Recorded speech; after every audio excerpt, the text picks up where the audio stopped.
Alright guys, welcome back to the channel. Welcome if you're new. Thank you for taking time out of your day to check the video out. We have more PlayStation news, rumors, and leaks to go over and cover today, and we are starting with Death Stranding 2 on the beach.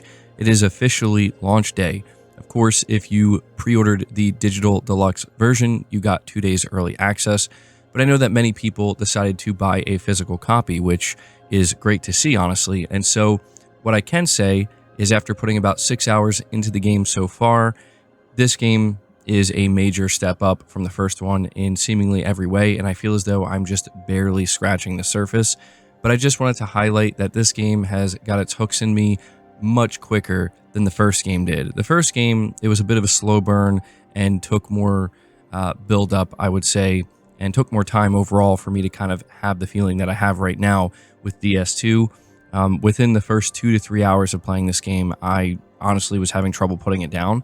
So just wanted to let you know, if you did wait for the physical copy and you're going to be playing today, I think you're going to have a really good time. So let me know if you decided to go with the physical version of Death Stranding 2 on the beach. But moving on to the next topic, we're talking about a new update for Days Gone Remastered.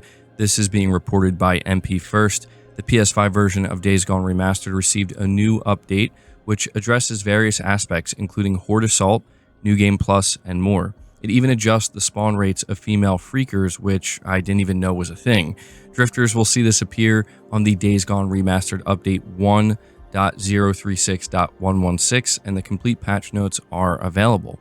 And so if you look over the patch notes, essentially it seems like they put one last, I'm assuming this will be the last patch, it might not be, but one more big patch out there to fix all of the minor issues or bugs and just kind of tweaking certain things. And I just wanted to mention this because I don't know how many people are still playing Days Gone Remastered. I actually am still playing it myself. And so it's just good to see Sony Bend continuing to support the title and, you know, even going as far as to release a patch like this that's fixing a lot of stuff that I think people probably would have honestly overlooked, right? So there you go. We're moving on to the next topic, which talks about another game getting a PS5 update. And this one is actually very surprising. We're talking about Dying Light, what they're calling Retouched Update. Now we're talking about Dying Light 1, not the sequel. And so it's actually going to be a graphics update that is actually releasing today for PS5. But the important thing to take note of here is the developer is making it clear that this is not a remaster. They don't want people to have unrealistic expectations. This is a free update, but it is still something that is going to overall improve the graphical fidelity and just the look of Dying Light. And this is quite surprising because Dying Light is, I think, a 10-year-old game at this point, and the fact that the team is still going back and supporting it and updating it, I've actually seen quite a few people excited about this. There are a lot of Dying Light fans that firmly believe the first game is superior to the second game, and so yeah, this is some good stuff. I thought it was definitely worth highlighting because it's not usual to, you know, see a developer go back to, you know, a 10-year-old game and give it like a new graphics update. I feel like that's just not something you really see that often, especially when it comes in a free update. But moving on from that, we are talking more about Sony and PlayStation Plus. Apparently, they are not giving up on bringing more PS3 games to PlayStation Plus. This is being reported by Push Square, and they say when the retro-focused PS Plus Premium tier was unveiled a few years ago, many PlayStation fans saw it as a chance for some of the PS3 titles stranded on that system to be freed from their shackles, albeit through streaming. That hope hasn't turned into reality, as much of the PS3 library on PS Plus Premium is a copy of what was on PS Now before it, and there have been very few additions since launch.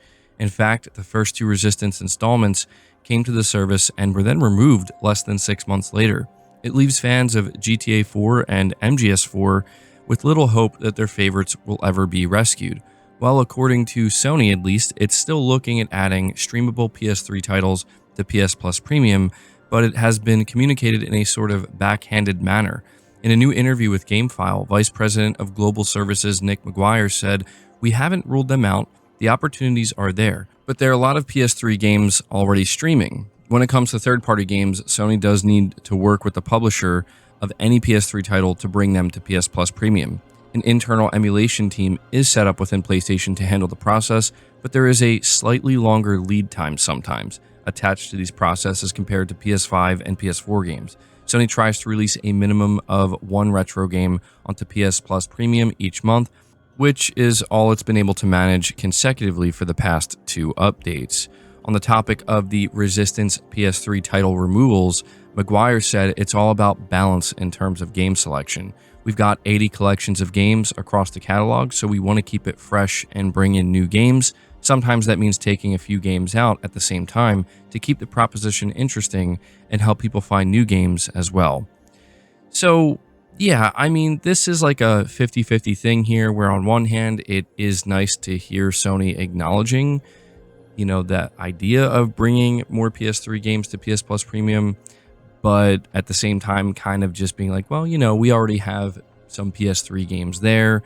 And then when asked why they removed like the Resistance titles, the answer that's given when it comes to removing the Resistance titles just simply doesn't make sense, where it's like they're talking about keeping the proposition interesting and removing certain games, and it's like, okay, but these are your games, and keeping them in there would entice people at certain points in time when they see those titles to actually subscribe. So I don't really know what exactly is being said here, other than I guess Sony is acknowledging that, yeah, they are thinking about adding more PS3 games to PS Plus. And again, they would be through streaming, and we'll have to see if going into the PlayStation 6 generation, if they're going to have a better solution that, players will be able to, I think, get on board with over cloud streaming. But continuing to talk about, Sony acknowledging different aspects of the business, they talk about PlayStation VR2 support. This is coming from PlayStation Lifestyle. It says, since Beat Games announced it would be ending Beat Saber support for PSVR2, players have speculated that Sony is winding down support for the VR headset. Just days later, the company revealed a handful of new games coming to its VR platform, most of which are coming this year. In a recent blog post, Sony shared new looks at 4 upcoming PSVR2 games. It should be noted that only one of these games seems to be exclusive to Sony's VR headset. Otherwise, these games will also be available to play traditionally on the PS5. The 4 games are Dreams of Another, Grit and Valor, Hotel Infinity, and Meteora. Dreams of Another is the next entry in the Pixel Junk series by Q Games. Grit and Valor 1949 is a real-time tactics roguelite by developer Milky T. Hotel Infinity is from the makers of the acclaimed game Manifold Garden. Lastly, Meteora is a combat racer and is the debut title for Big Boot Games. As mentioned, this new update for the PSVR2 comes just a few days after Beat Games decided to stop supporting the PlayStation versions of Beat Saber, one of the platform's most popular games. As we look to the future and plan for the next big leap for Beat Saber, we have made the decision to no longer release updates for PS4 and PS5 starting in June 2025, reads the statement from Beat Games. Our passion for VR remains unwavering. We are excited about the possibilities that lie ahead and what we can bring to Beat Saber fans who have been on this journey with us over the past 7 years. So, yeah, this is, I think, worth highlighting because I saw quite a few PSVR2 players very annoyed that, the studio behind Beat Saber decided to end support. It is true that this is by far and away like one of the best-selling games on PSVR2, and it seems like there may be something more going on behind the scenes. I mean, the studio, I believe, is owned by Meta, so it's hard to really gauge if this has something to do with exclusivity or whatever. But yeah, for people who are maybe worried that this means Sony is winding down support for PSVR2, immediately after that, they announced, a handful of new PSVR2 games. I think it's safe to say that the support is not going anywhere, but it is understandable why people would be very frustrated at the news regarding Beat Saber. But moving on to the final topics here, we have another report here from PlayStation Lifestyle that says PS5 players will be treated to not one, but 2 former Xbox exclusive games in the same month this year. Ninja Theory announced Senua's Saga Hellblade 2, which we covered yesterday, and that's going to be releasing on August 12th. But on top of that, we also know that Gears of War Reloaded is coming out August 26th. And so the article goes on to just highlight the fact that, Microsoft is dropping 2 of their, I would say, relatively bigger games to a degree, certainly with Gears of War in the same month on PS5. But there is another report that I think is actually really concerning, especially if you're somebody who, is a fan of Microsoft Studios. This comes from WCCF Tech, and it says credible reports from Bloomberg and The Verge earlier this week suggested another imminent big round of Xbox layoffs. These layoffs are supposed to be part of a wider Microsoft restructuring, and according to The Verge, some Xbox operations will actually cease in select regions. Today, George Broussard, co-founder of Apogee Software, which is now known as 3D Realms, and one of the creators of Duke Nukem, shared whispers from within the industry that the layoffs could remove as many as 2,000 employees. This would be around 10% of the workforce if we consider Activision and Bethesda as part of Xbox teams, which is likely the case. The companies will most likely be affected anyway, as they were in the previous round of layoffs. But even more worrying about this rumor is that apparently studio closures could be part of the layoffs. The first big round of cuts happened in January 2023 when Microsoft slashed around 10,000 jobs, although that was across all divisions and not just gaming. The cuts involved Bethesda, the Coalition, and 343 Industries, among others. 1 year later, just a few months after the acquisition of Activision Blizzard, Microsoft removed another 1,900 employees between the Xbox and ABK teams, amounting to around 8% of its gaming workforce. That also caused the cancellation of Project Odyssey, a survival game in development at Activision based on a new fantasy IP. In May of 2024, Xbox shut down Arcane Austin, the development team behind Prey and Redfall, Tango Gameworks, Alpha Dog Games, and Roundhouse Studios. Thankfully, Tango Gameworks was revived a few months later by Krafton and brought with it the Hi-Fi Rush IP.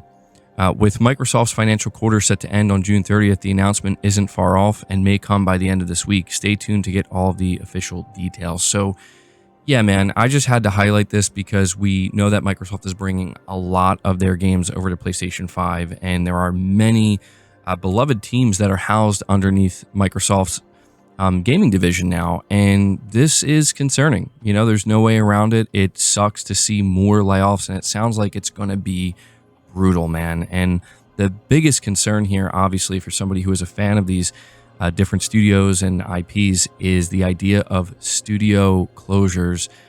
I mean, we already saw Microsoft shutter some studios. People were livid when they found out that the developer of Hi-Fi Rush, Tango Gameworks, was going to be a studio that was shuttered. Luckily, they were revived, just not underneath Microsoft. But yeah, man, it's just not looking good. So figured I would keep you guys, in the know with this. But that's going to do it for the video. I hope you enjoyed it. I hope you found it informative. If you did, be sure to leave it a like, subscribe to the channel if you're new, hit the bell notification icon, and feel free to share this video out on top of all that. But until next time, guys, take care.